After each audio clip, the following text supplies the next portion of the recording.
Pemirsa, kita masih bersama Indonesia Lawyers Club.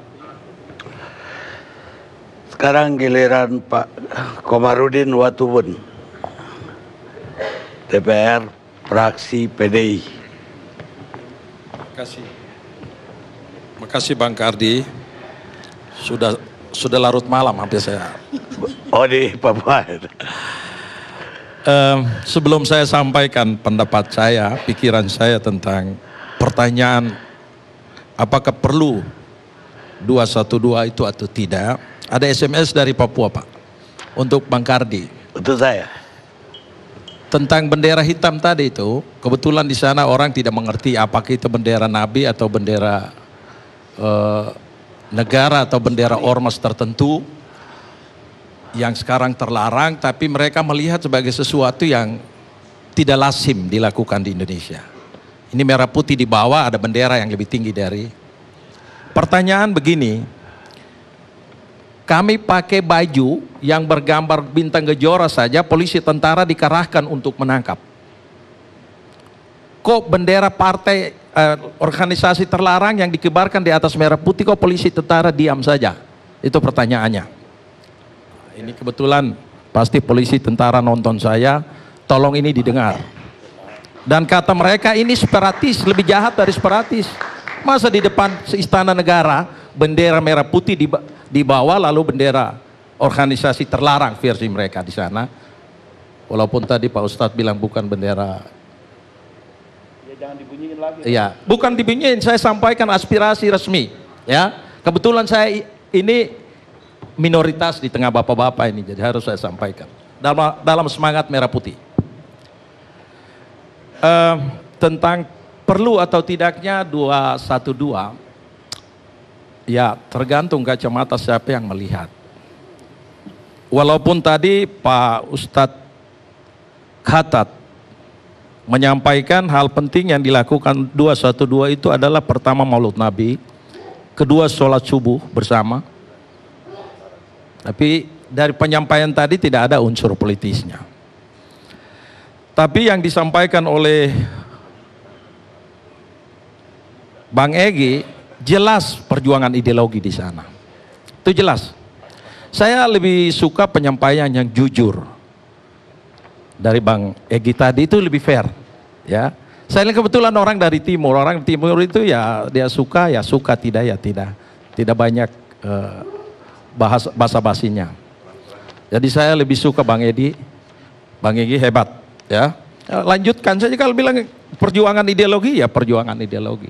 Tidak perlu, karena acara itu seluruh dunia nonton, baik di televisi, baik lewat orang kirim lewat foto-foto seperti ini kan disampaikan. Jadi tidak ada yang tertutup di sana.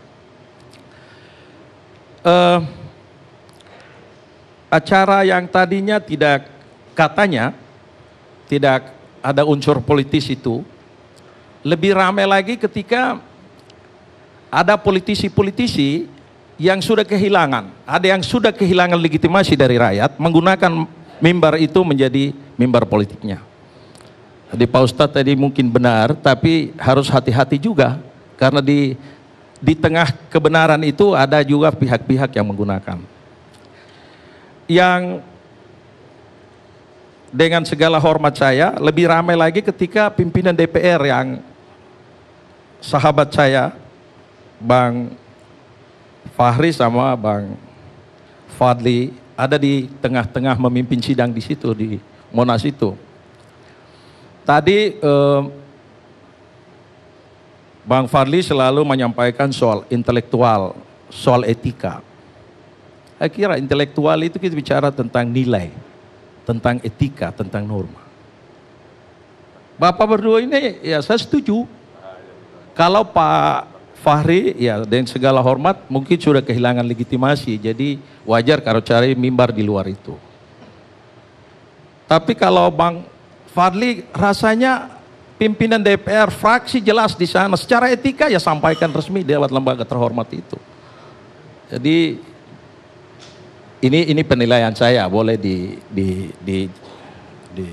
dijawab sebentar. Itu yang menurut saya juga sangat menyesal. sudah ada lembaga resmi, punya organisasi resmi, tapi masih menggunakan jalur di luar organisasi resmi itu. Jadi Bang Kardi, saya karena ini pasti saya melihat dari kacamata politik. Gerakan ini jelas tujuannya. Saya tidak mau kita jangan seperti bangsa yang pelupa itu, mudah lupa itu. Baru berapa waktu lalu kita menyaksikan bagaimana gerakan itu tujuannya untuk Gubernur DKI Jakarta. Dan tujuan itu tercapai. Bisa Ahok masuk penjara, kemudian kalah dan masuk penjara, dan itu bisa tercapai.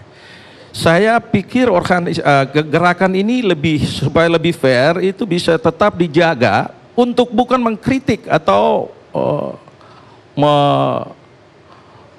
mengkritisi satu pihak atau kelompok tertentu, tapi dia harus tegak lurus untuk membela keadilan dan kebenaran.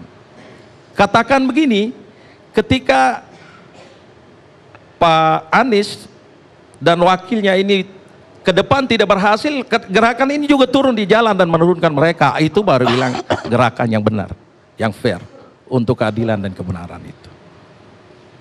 Nah, kalau saya perhatikan dari penjelasan tadi, ini ada perjuangan yang jangka pendek, jangka menengah, dan jangka panjang. Jangka pendeknya apa? Pemilu pilkada langsung 2018 yang akan diselenggarakan nanti tahun depan ini. Karena berhasil kemarin di DKI, ini dicoba untuk beberapa provinsi-provinsi, terutama DKI, Jawa Barat dekat sini, dan Jawa Tengah, Jawa Timur, dan seterusnya. Kemudian yang kedua, itu untuk pemilihan legislatif dan presiden 2019. Dan yang tinggi dari itu adalah pertarungan ideologi. Tapi dalam kesempatan ini saya mau sampaikan untuk Bang Egy, bahwa tadi disampaikan soal Piagam Jakarta. Piagam Jakarta itu kita pelajari juga sejarah bagaimana tokoh-tokoh kita dengan jiwa besar menerima Pancasila menjadi dasar negara. Mestinya itu sudah final.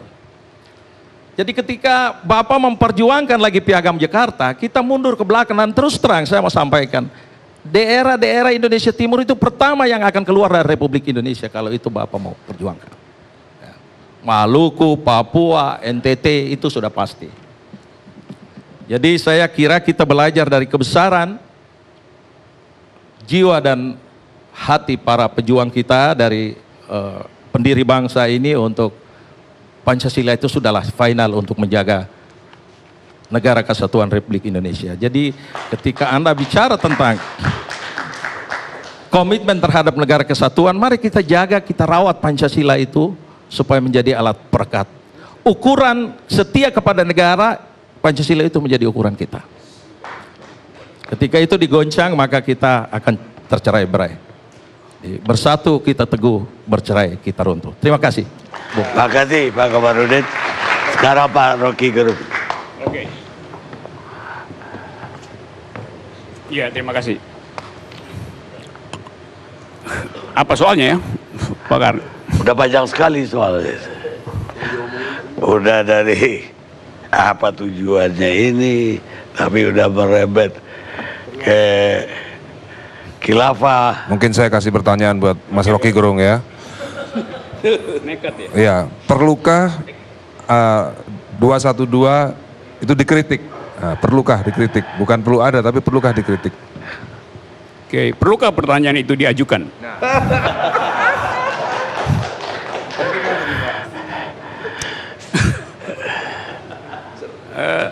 Saudara-saudara, saya ikuti separuh tadi karena saya terlambat, tapi sepertinya ada banyak racun di tubuh Republik ini. Dan racunnya itu justru karena obatnya kebanyakan. Kalau ke dokter, dokter akan bilang begini, hentikan dulu deh semua obat, detox itu. Supaya tubuh revitalisasi, tubuh bisa mengatur dirinya sendiri. Nah, kalau kita detox hari ini, saya nggak mau pergi pada dalil-dalil agama, saya mau balik pada ayat konstitusi, bukan ayat suci itu. Karena peristiwa di Monas itu adalah peristiwa yang menyangkut cara kita bernegara. Jadi urusannya dengan konstitusi itu. Yang diperlihatkan di dalam sosial media adalah kecemasan terhadap jumlah itu. Jadi psikologinya sebetulnya adalah ada sebagian orang yang cemas dengan hadirnya sejumlah massa di Monas. Buat saya, apa gunanya omong jumlah? Toh faktanya adalah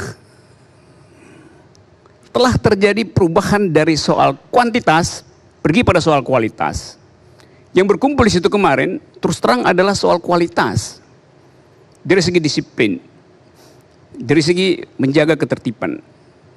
Kenapa itu dicemaskan?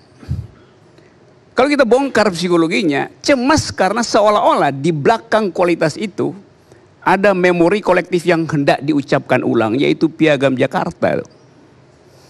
Yang tadi akhirnya jadi pokok perkara.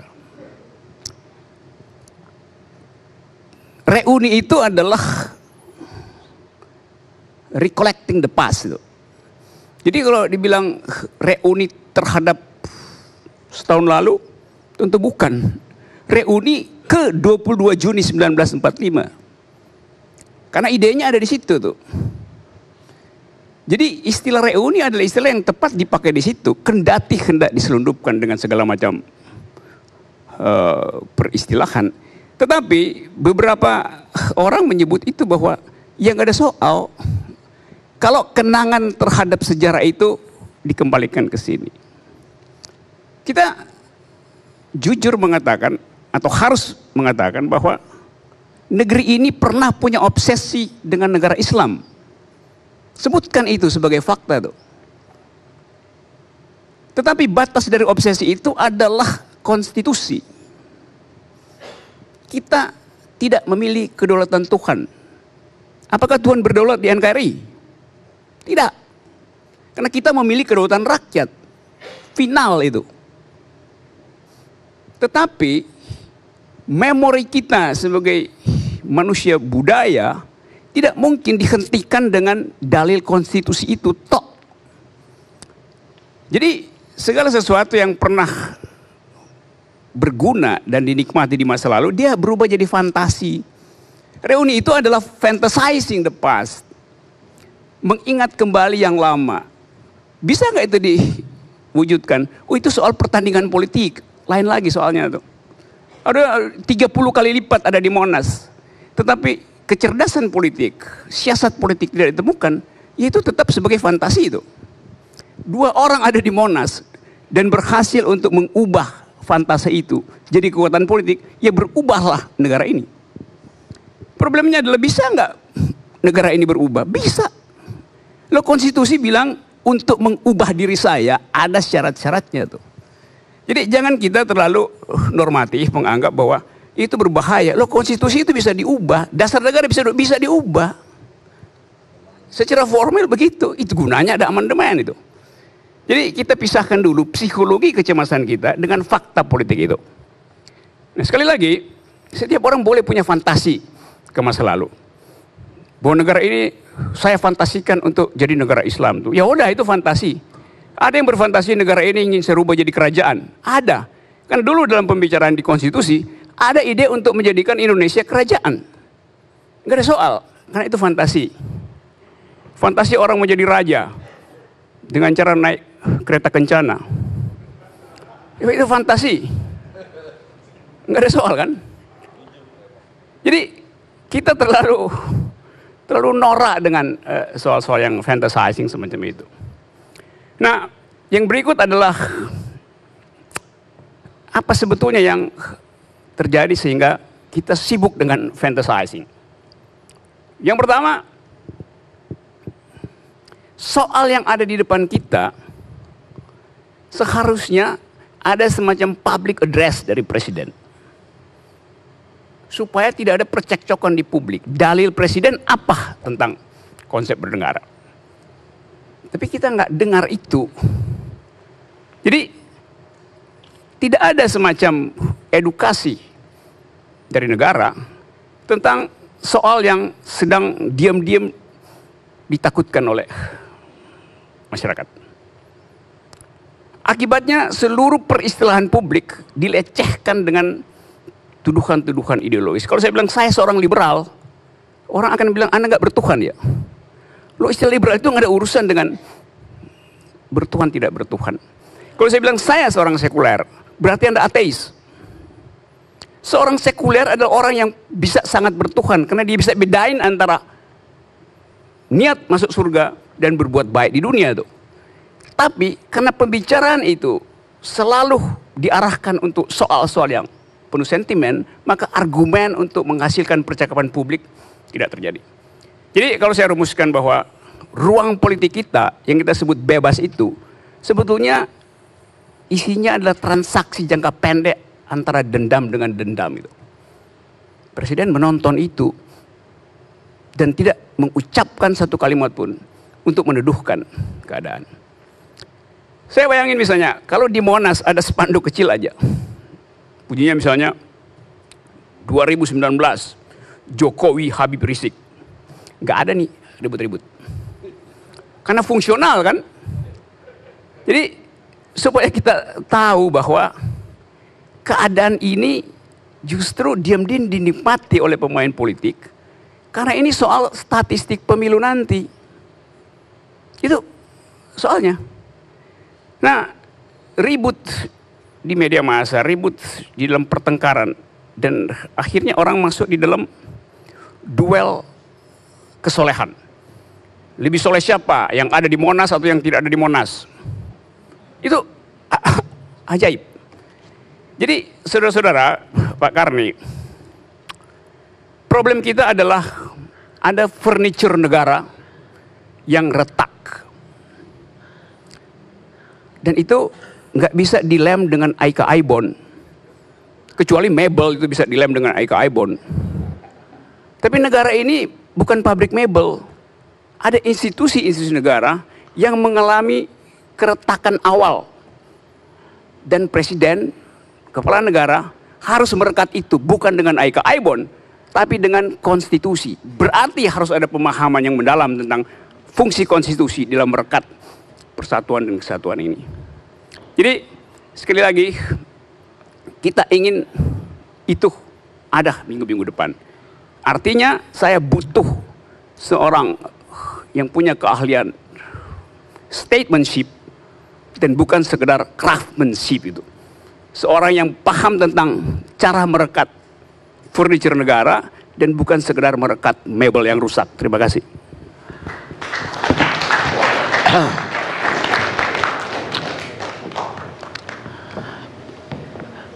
Pemirsa,